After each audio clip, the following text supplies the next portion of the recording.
Maswerteng gabi po mga ka-STL. Narito na po ang resulta ng STL Bataan para sa araw na to, 3rd draw December 14, 2024.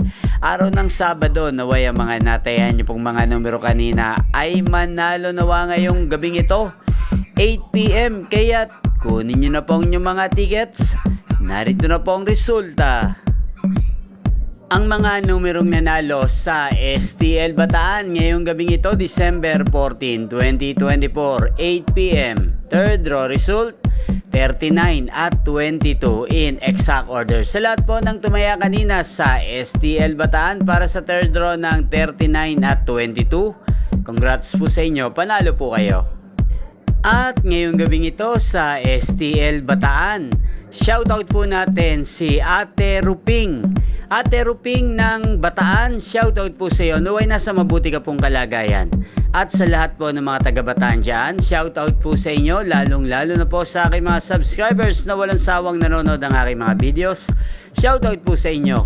Inyo pong napanood ang resulta ng STL Bataan sa channel na to, Roderick Hernandez TV. Magkita-kita pong muli tayo bukas ng alas 11 ng umaga dito po sa channel na to.